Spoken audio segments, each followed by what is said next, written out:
the BJ Show. Let's rock and roll. Rock and roll. Come on, everybody. Let's lose control. Brad and John, they're the ones to follow. Yeah, ready for the ride. It's the BJ Show.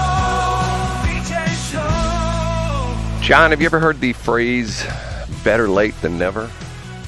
Absolutely, I have. Well, that sort of How goes. does that relate to this morning? Well, because we're about 5 minutes late this morning. Technical malfunction. I will take 75% of the blame. 25% of the blame is not my fault, but that's a whole other story. But ultimately, if it's 75% my fault and 25% not my fault, guess what? It's my fault, right? That is John Combest. Yeah, and you're known for taking responsibility for everything, Brad. Well, there are certain things that, I should have caught and I didn't, and that's my damn fault. Hey, but that we're here now, Brad, and most folks are listening to us via YouTube. But also, Brad, yesterday you did a great job reminding us of something. Can you remind me what you were reminding us of? If you're not listening to this in real time, if you're listening to this on the podcast or on YouTube, we do this show live every morning between 7 and 8. It's broadcast on Egbert 104.5, but more importantly, it is streamed live as well, too.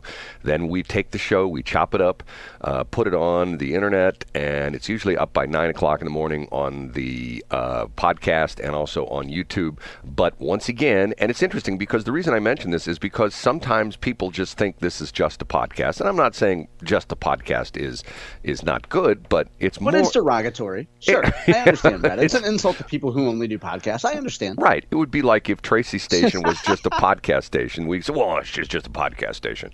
And by the way, I drove by her tower yesterday. Boy, impressive tower.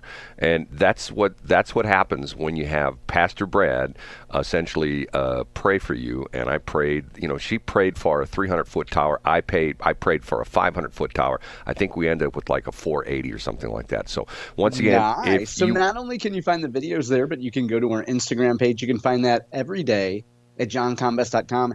And yesterday you can find a recap of our show on Instagram. Now, you won't find it on YouTube, but you can see what we talked about if you go to Instagram. And yesterday was my screw-up, once again, 2 days in a row, because I record the show in the other studio, and I was in the other studio, and normally my habit is, last thing I do is I make sure that there's recording in the other studio, and I didn't, and it wasn't because I had a button flipped the wrong way, and that's why there was no show from yesterday. So I know for a fact that I triple checked this morning being recorded. Okay, that's John Combest, Combest. Every single day he puts together his list. We start off the show with a recap, actually not a recap, but the top 3 of John's extensive list. And we bring this guy in. Now on with the countdown. And we start off with... In third place... Some good news, Brad, for folks that are in St. Charles County, Lincoln County, maybe even Warren County, as we've seen an explosion in population in those counties. There's been demand for medical facilities. And the state of Missouri has approved a brand new hospital, Mercy Hospital, $650 million facility in Wentzville. Now, as I've learned through the years, Brad, the state must give what's called a certificate of need, which is a layer of oversight, and this is according to the Post-Dispatch, a layer of oversight intended to rein in unnecessary healthcare spending. This piece, by the way, is brought to us by Annika Marilis of the Post-Dispatch. So, Brad, the hospital notes that there have been, sometimes if you're in Lincoln County or you're in Warren County, it can take a long time to get to a hospital. There can be backups. There's just not the capacity to deal with the exploding population. So this is great news, Brad, for folks that are in that area. Let me turn my microphone back on again. And that's why you should join the Westplex Chamber of Commerce, because we champion causes like this. Westplex.com. I'm sorry, John, I put my own plug in there. Do you mind? I like that. And you haven't started a Lincoln County Chamber of Commerce or a Warren County Chamber yet, Brad? That's going to be soon. Matter of fact, Steve Casper and I are going to start those. Okay, are we ready for number 2? We are ready for number 2. Up a notch to number 2. Continuing the good news theme, Brad, if you are a young staffer, let's say, in the Missouri Capitol, and you just started working for a state senator or state representative, and you're trying to scrabble together enough money to pay your bills, there was a measure that was passed back in 2018 called Clean Missouri. And what it did was, one of the provisions of Clean Missouri was, if you worked as a legislative staffer or you worked as a legislator, you had a 2-year cooling off period in which you could not go work for, say, a lobbyist shop. But a federal judge has struck down that provision, Brad, has essentially said, you can't tell somebody that they can't go ply their trade, so to speak, just because they were a legislative staffer or just because they were a member of the legislature. So as you can imagine, Brad, the quote, good government, unquote types are outraged about this. They talk about revolving door. We've got to slam the revolving door. We can't let people make deals as legislators. They all have an accent, too, because they're a little, Anyway, Brad, I think this is great news. Scott Fawn talked about this on this midweek update. In fact, he brought in the gentleman that brought the case, who was a former legislator named Rocky Miller. And Rocky Miller's point, Rocky Miller is from mid-Missouri, and his whole point was, look, after the legislature, I had a bunch of knowledge. Why couldn't I go apply why couldn't I go take that knowledge and use it as my career to represent clients? So this is great news for staffers, Brad, and it's great news for legislators. And what's interesting, that guy who brought that legislation, everybody made fun of him because he said he wasn't tough enough and he wasn't strong enough, and Rocky just kept punching away at that legislation until finally. He did, and you know what people don't know, Brad? First of all, he was delivered by forceps, which is why he talks funny. But also, he wrote that bill in 3 days, Brad. Did you know that story? Like he covered up the windows. He didn't want any distractions, and he said he broke his clock, right? Because he didn't want to know what time it was. Well, the amazing thing was also the reason that he got motivated was he was sitting in Madison's in Jefferson City, and he was watching a TV show about legislatures in Jefferson City. He says, I'm going to write that bill. And exactly right. He wrote it in 3 days, right? And then the interesting thing was he went to an attorney's office, and the attorney says, you know what? You should just champion this cause yourself. You don't need our attorney's office. So he went to law school, got his law degree, got into the bar, then filed the suit, and now it's become essentially settled law because the judge has ruled in his favor. That Rocky, I'm telling you, he's an incredible guy. Most people don't know that story. And the sad part is, I don't know if you saw in Rocky 8, to celebrate, he went to the St. Louis Art Museum and he ran up the steps and he was shot. And so the moral of the story is, don't go to St. Louis City. So, Brad, that's our number 2 story today. Good news for state legislators. And finally, last but not least, the number 1. Brad, I don't know why we have a trend lately of people in politics recording their phone calls, but it seems to be a thing, Brad. It's happened a couple times now. It's come to light in the last 2 months where this has happened.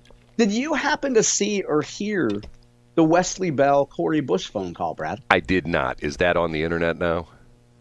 It is, yeah. So this was brought to us by Mark Maxwell, and I have a link, of course, up to it today. I believe it's the top headline on my website today. Brad, last summer, Wesley Bell made a phone call to Cori Bush, or vice versa. I'm not sure exactly who initiated the call. And they had a frank discussion about the rumors that Wesley Bell was going to run against Cori Bush. Now, someone in Cori Bush's camp, apparently, began recording the conversation once the conversation took place, and roughly 9 minutes of that phone call were leaked to Mark Maxwell at KSDK, and Mark provides the audio. Brad, you should listen to the audio, and I don't even know where to begin with this. I guess I'll just cut to the chase, which is on the phone call. Wesley Bell says that Joe Holloman from the Post-Dispatch is just making up a bunch of rumors.